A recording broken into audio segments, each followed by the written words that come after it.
जय मसी तपाईहरु सबैजनालाई है प्रभुको जीवित वचनले तपाईहरुलाई आशीषित हुँदैछ भन्ने म विश्वास राख्दछु है।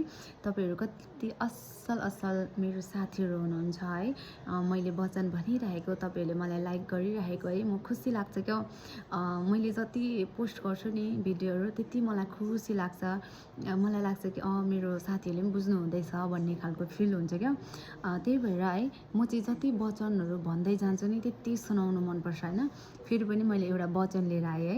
यर्मिया 12 को पदले यसरी भन्दछ, तब तिमीहरू म कहाँ आउँछौ र मलाई प्रार्थना गर्छौ र तिमीहरूको प्रार्थना ध्यानसित सुन्छु। आमेन है।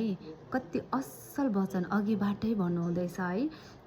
यो वचन है आउँदा हामी थिएन पनि, तर पनि हामी आइसकेर पनि मैले खोज्दै गर्दा यो वचनहरु मैले पाइरहेको छु। हामी आउनुभन्दा अगाडि नै वचनले खुलासा गरिसकेको छ है। हामीले प्रार्थना गर्छौं भने है हाम्रो प्रभु पिताले चाहिँ ध्यानसित सुन्नुहुनेछ है। अनि त्यही कारण चाहिँ हामीले चाहिँ निरन्तर प्रभुलाई प्रार्थना गर्नुपर्छ।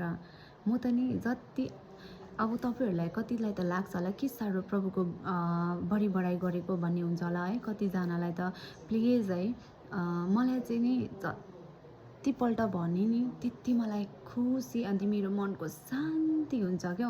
मेरो मनको हरेक त्यो भारीहरु बाहिर खोलेर जाँदैछ है।